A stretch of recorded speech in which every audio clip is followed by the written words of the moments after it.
And hi, I'm Britt Dansford from the Art of RV Harmony. And today I'd like to introduce you to Cheryl and David Goldstein, who I met at the American Girl Mine Scaper Rally in Arizona just last month. I chose them as one of my couples to interview because they have a long-term marriage, and I was interested in if RVing had enhanced their relationship in any way. We're sitting outside, so you may hear some background sounds from the event, and I hope that they're not too distracting.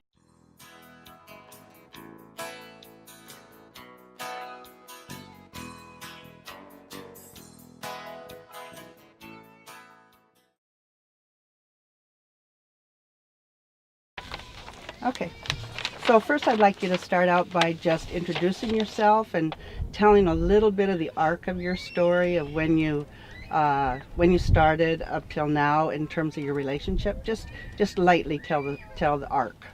Okay, so we're Cheryl and David Goldstein. We've been married 29 years.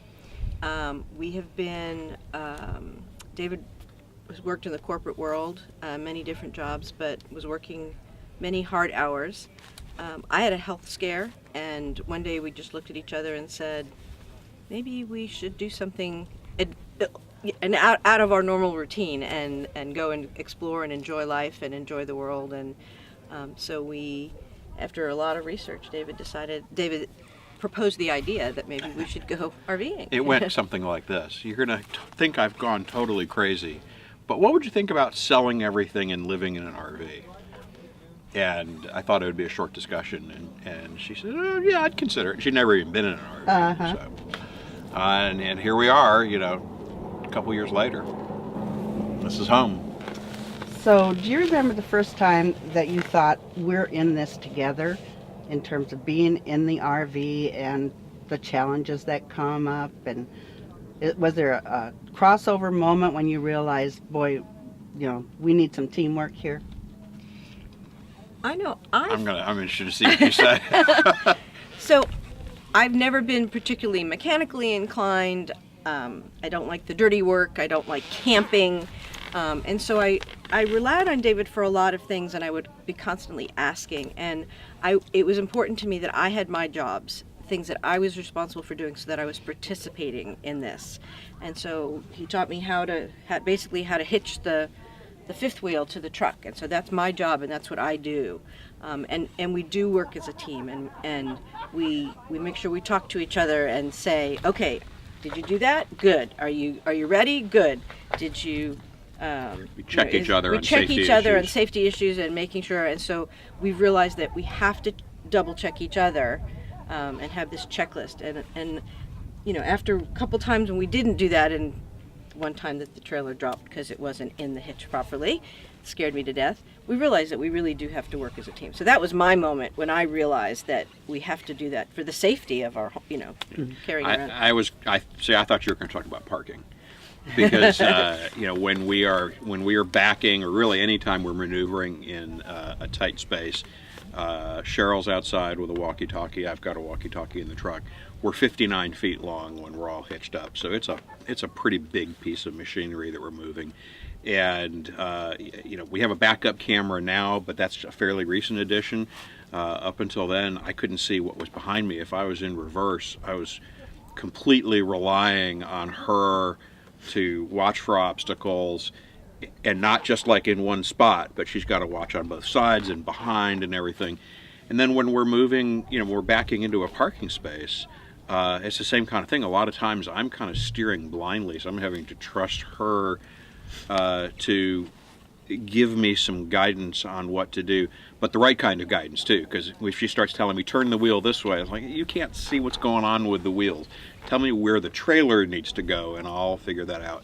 We had a discussion, probably we'd been on the road for a year, and we were talking over dinner. We had a frustrating parking experience, and we realized that there was, when I said, tell me when I'm at a certain angle in the space, she had a completely different understanding of what that meant than what I said. And so it was leading to a lot of confusion when we were parking. And once we talked about it, I said, no, this is what I mean. She's like, oh, okay. And it's gone much more smoothly since then. So I think, if you can park a big trailer as a couple, that probably helps your communications a lot, because you really learn how important it is to listen to what the other person is saying, use terms that they understand, make sure that the message that you sent is actually received and understood. And that's different than regular stick and brick life in a way, isn't it? Yeah, there's not too many things that you have to do that really rely on both of you kind of cooperating at the same time. I mean, most of the other things that we do, we've each got kind of our own jobs. Like, I'll be disconnecting or connecting utilities while she's setting up or, securing everything on the inside. But the parking is really, that's an exercise in teamwork, and sometimes an exercise in patience.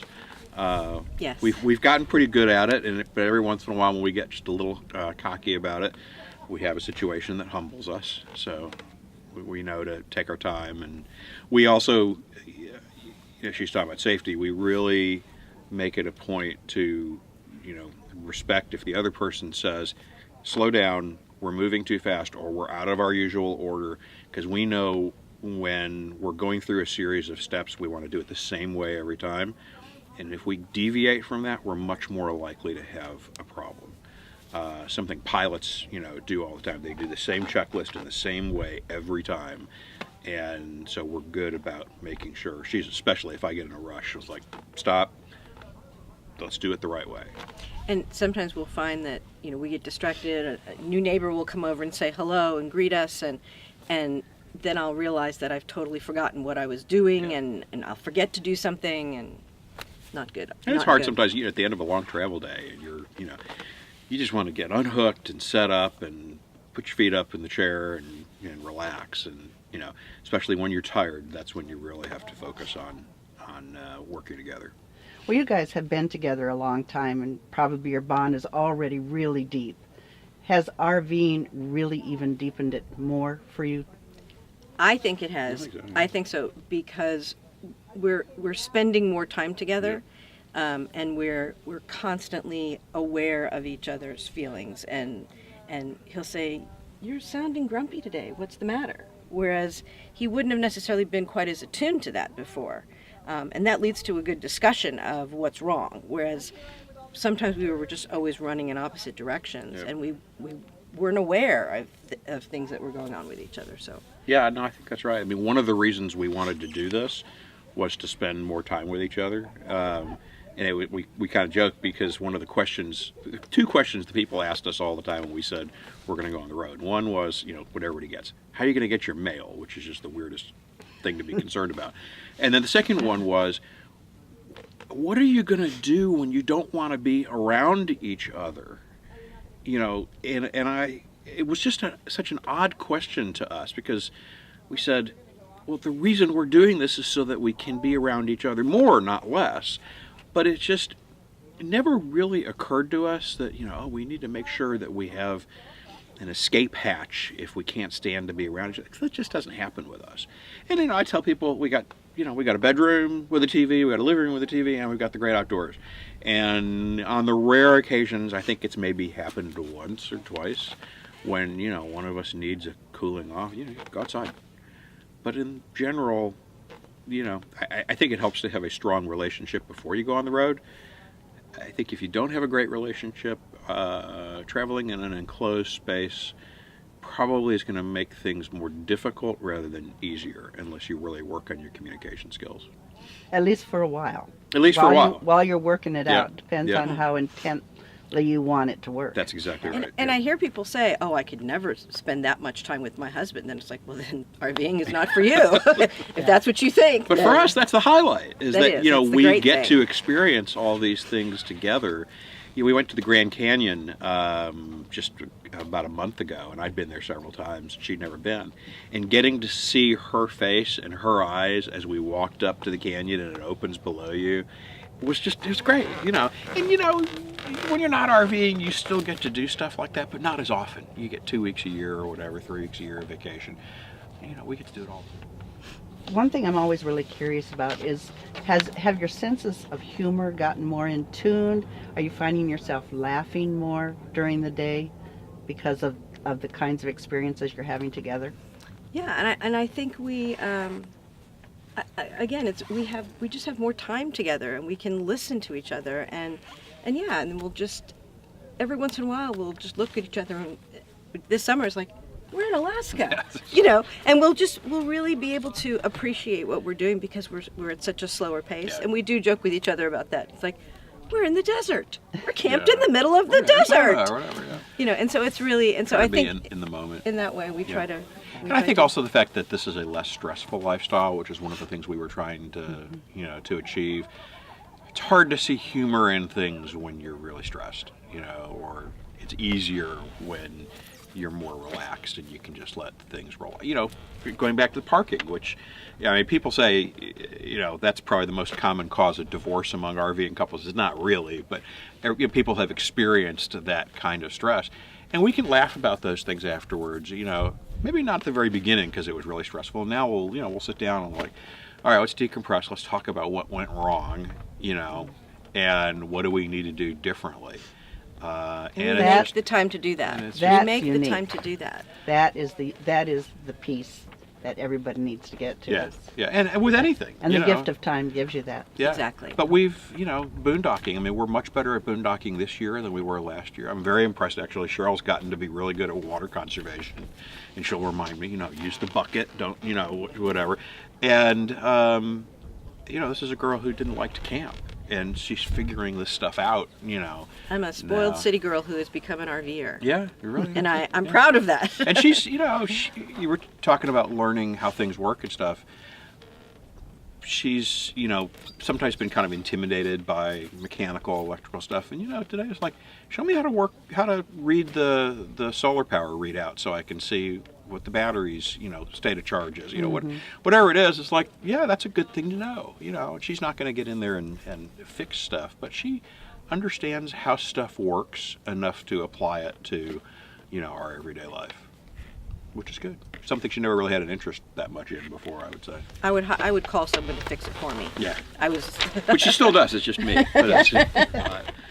So my final question is, what is the biggest benefit to your relationship? We may have already covered it because you're RVers.